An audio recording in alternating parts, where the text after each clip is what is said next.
자녀들의 마음을 하나님 아버지께로 돌이키게 하는 그 직분을 감당하게 하신다라고 하는 것을 말씀하시기 위해서 자, 여러분께서 여기 창세기 45장 8절에서 하나님께서 요셉을 바로의 아버지로 세우셨다라고 하는 요 말씀을 마태복음 16장 27절과 함께 생각을 하시면서 자, 우리 갈라디아서 4장 10절에는 무슨 말씀 있죠? 위에 있는 예루살렘은 우리의 무엇이라고 말했죠? 우리의 어머니라고 말했어요. 그래서 이 성경에 보면 내 부모를 공경하라라고 하는 말씀이 있는데 이 부모를 공경한다라고 하는 이 말씀 속에는 우리의 육신의 아버지와 육신의 어머니를 말씀하시는 부분도 있지만 주님께서 뭐라고 말했죠? 누가 나의 모친이냐라고 말씀하시면서 하나님 아버지의 뜻대로 행하는 자가 곧 나의 모친이다 라고 말씀하시면서 지금 성경에서 새 예루살렘은 어머니이고 그리고 주님께서 이 마지막 때에 세우시는 아버지는 엘리야라고 지금 말씀을 하시고 있습니다. 지금 같은 내용인데요. 맨 밑에 보시면은요, 7년 풍년, 이 7년 풍년은 2016년부터 2022년까지를 가리키고 7년 흉년은 2023년부터 2029년도까지를 가르치고 있습니다. 그래서 일단 흉년이 시작이 되면은요, 지난 7년 동안의 풍년 동안에 이 얻었던 곡식을 가지고 우리가 이 7년 흉년을 지나가야 되는데 2022년도가 말씀의 풍년의 마지막 때이다라고 하는 의미가 되겠습니다. 자, 여기 화면에 보시면은요, 우리 주와 그의 그리스도의 나라라고 하는 말씀이 있습니다. 자, 이 말씀이 계시록 11장에 나타나고 있는데 이 앞에 나오는 우리 주님은 예수님을 가리키는 것이고요. 그의 그리스도의 나라, 이것은 엘리야를 의미하는 것입니다. 자, 계시록 11장 8절에 가면은요, 이렇게 기록하고 있어요. 그들의 주님께서 못 박히신 곳이라 라고 말씀하시고 있는데 여기에 나타나고 있는 이 주님은 십자가에서 죽으셨던 예수 그리스도를 가리키고 있는 것이죠. 자, 그런데 계시록 11장 15절에 가면 우리 주와 그의 그리스도의 나라가 되어 세세토록 왕노릇하리로다 라고 하는 말씀이 있습니다. 자, 그래서 이 앞에 나오는 우리 주는 예수님을 가리키는 것이고 그의 그리스도라고 하는 이것은 엘리야를 의미하는 것입니다. 자, 우리 계시록 20장에 가면은요, 4절에 내가 보좌들을 보니 거기에 앉은 자들이 있어 심판하는 권세를 받았더라. 그들이 그리스도로 더불어 1000년 동안 왕노릇하니. 자, 그래서 여기에 나오는 요 그리스도가 엘리야를 지칭하고 있는 것인데 계시록 20장 6절에 가면은요, 1000년 동안의 그리스도로 더불어 왕노릇하리로다 라고 기록하고 있습니다. 자, 우리가 이 내용을 좀 더 구체적으로 이해하기 위해서는 예수님께서 너희가 엘리야를 보기 위해서 광야로 갔었다라고 말씀하셨고 또 어떤 시점이 오게 되면 너희가 광야에 가도 그리스도를 만날 수가 없다라고 말씀을 하셨습니다. 자, 우리 마태복음 11장 7절과 8절에 가면 너희가 무엇을 보기 위해서 광야로 갔었느냐? 너희가 엘리야를 보기 위해서 광야로 갔었는데 그 엘리야는 선지자보다도 더 훌륭한 자이다라고 예수님께서 말씀을 하셨습니다. 자, 그런데 마태복음 24장 26절에 가면 그리스도가 광야에 있다고 하여도 믿지 말아야 할 때가 온다라고 말씀하셨는데 이 말씀이 누가복음 17장 22절에서 구체적으로 설명이 되어져 있는데 이제 앞으로 어떠한 날들이 오게 되면 너희가 인자의 날들 중에서 하루를 보고자 하여도 보지 못하게 되는 때가 올 것인데 그때가 되면 사람들이 너희에게 말하기를 보라 그리스도가 저기 있다 보라 여기 있다 하여도 너희는 가지도 말고 좇지도 말라라고 말씀을 하시고 있습니다. 자, 그래서 여러분 여기 화면에 있는 것을 여러분께서 기도하시는 마음으로 자세하게 읽어보시게 되면 2022년도에는 광야로 가서 엘리야를 만날 수가 있다라고 하는 뜻이고, 2023년도가 되면 이제 엘리야가 요한복음 12장 36절의 말씀에 따라 엘리야가 떠나가서 숨게 되는 때가 오는데, 엘리야가 떠나가서 숨게 되면 더 이상 광야로 가도 엘리야를 만날 수가 없다라고 하는 말씀이 이제 2023년도 이후에는 적용이 된다라고 하는 의미가 되겠습니다. 자, 엘리야가 떠나가서 숨는다라고 하는 요 말씀이 2023년도 봄이 되는데요. 자, 우리 여기 요한복음 12장 36절에 있는 말씀을 보시게 되면 그 이튿날, 요거는 아비벌 10일 날 온 무리가 호산나 찬송을 외치더니, 자, 나귀를 타고 입성하시는 이 호산나 찬송은 2022년도를 가리킵니다. 그래서 2022년도에 호산나 찬송이 외쳐져야 되는 해인데, 이 2022년도가 지나가고 나서 예수께서 말씀하시기를, 예수께서 가라사대 빛이 있을 동안에 빛을 믿으라, 그리하면 빛의 아들이 되리라. 예수께서 이 말씀을 하시고 저희를 떠나가서 숨으시니라. 그래서 이것이 2023년도 봄에 성취가 될 수 있는 말씀인데요. 여기에 대해서 마태복음 5장 22절의 말씀을 여러분께서 같이 보셔야 되는데, 여러분께서 듣기가 어려울 것 같아서 제가 말씀을 드리지 않겠습니다.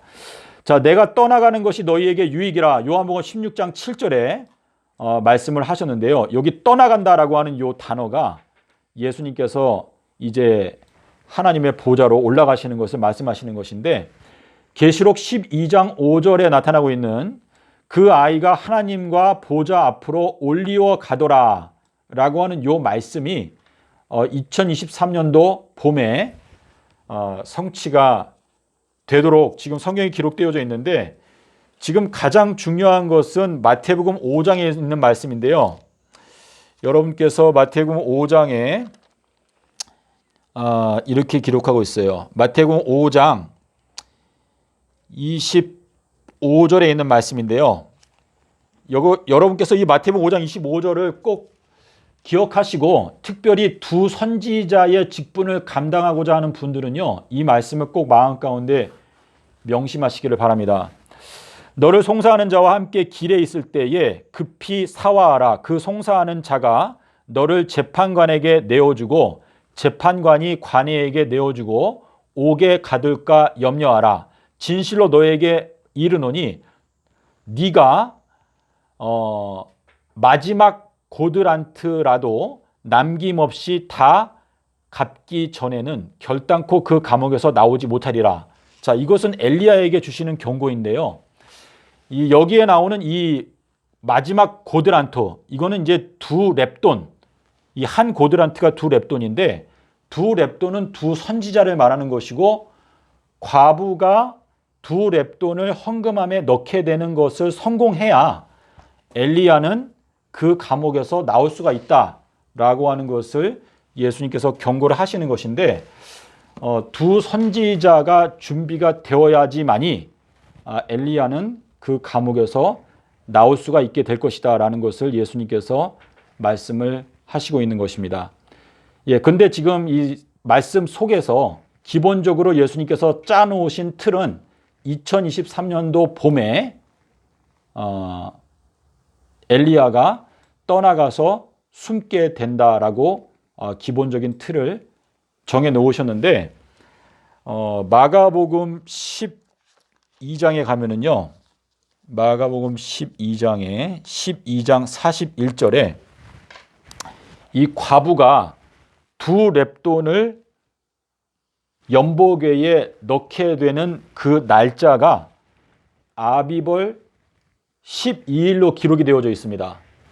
그래서 이것을 제가 여러분께 말씀을 자세하게 드리면 이해하실 수는 있을 텐데, 이게 듣기가 어려우실 것 같아요. 근데 지금 주님께서 우리에게 하시는 말씀은요, 두 선지자가 부지런히 준비를 하게 되면 2023년도부터 두 선지자의 직분을 감당할 수가 있는데, 만약에 그것이 늦어지게 되면 2024년도가 되었을 때 두 선지자의 직분을 수행할 수가 있다라고 하는 것을 말씀하시기 위해서 마가복음 12장 41절에 나타나고 있는 그 말씀은 아비벌 12일 날, 그러니까 월요일 날 하신 행동으로 기록이 되어져 있습니다. 그런데 이 내용을 누가복음 21장 1절부터 3절에 있는 말씀과 그리고 마태복음 23장 39절에 있는 말씀과 같이 연결해서 살펴보시게 되면 2023년도 봄을 또한 가리킨다는 것을 여러분께서 깨달을 수가 있는데요. 이 말씀을 여러분께서 들어도 이해하실 수 있는 분이 거의 없으실 것 같은데요. 하여튼 거기까지 말씀을 드리겠습니다. 그래서 오늘 제가 여러분께 말씀드린 것은요. 주님께서 오시게 되는 재림이라고 하는 것은 언제를 가리키는 걸까요? 실제로는 우리가 히브리서 9장 27절과 28절에 보게 되면 이렇게 말했어요. 사람이 한 번 죽는다. 그런데 예수님도 한 번 죽으셨다라고 기록하겠는데 사람이 한 번 죽는 것은 정하신 것이고 그 다음에는 심판이 있는데 예수님도 한 번 수요일 날 죽으시고 땅속에서 얼만큼을 지내셨죠? 3일 밤낮. 다시 말해서 3000년을 지내신 다음에 그 다음에 일어나셨다.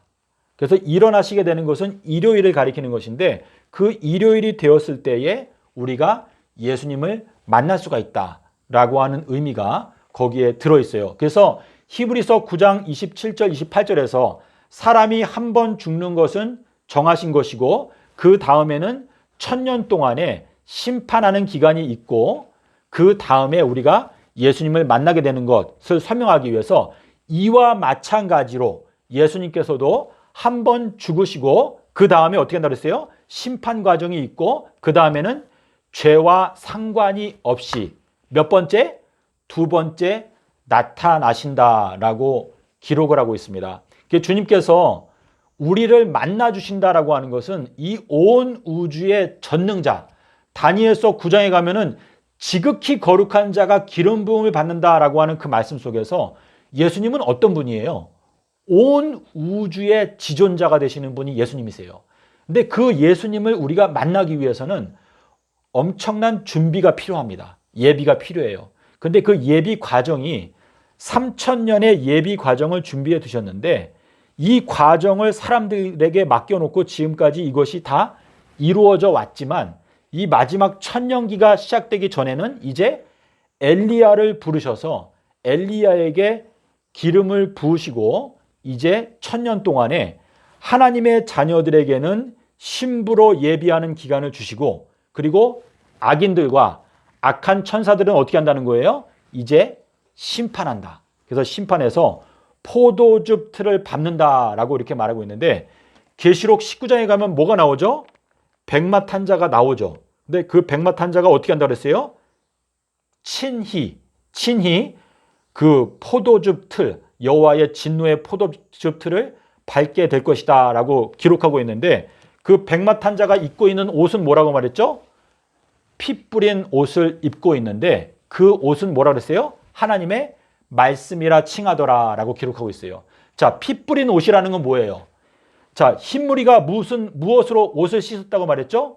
계시록 7장 9절에 셀 수 없이 많은 무리가 환란 가운데서 나오는데 어린 양의 피에 그 옷을 씻어서 희게 하였다라고 기록하고 있습니다.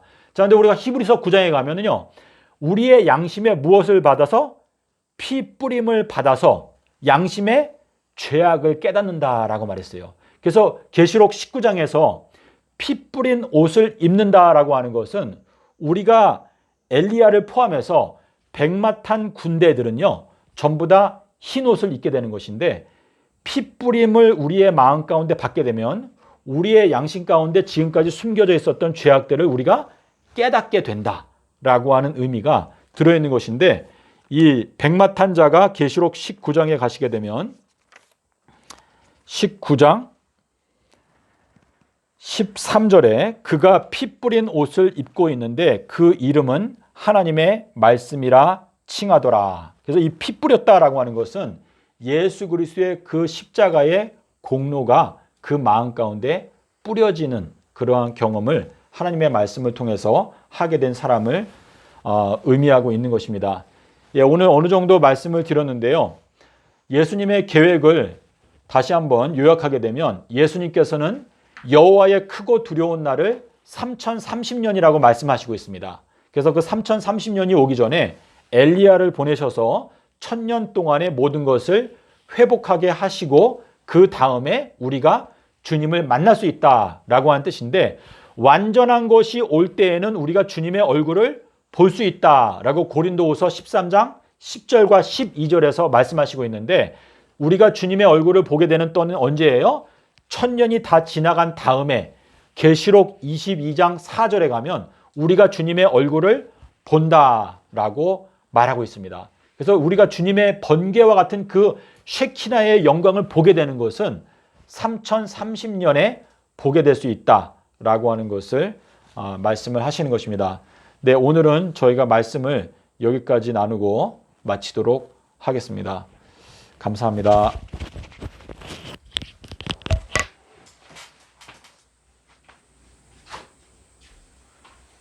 뿌리는 것은 끝났어요? 제가 끌게요, 주사님.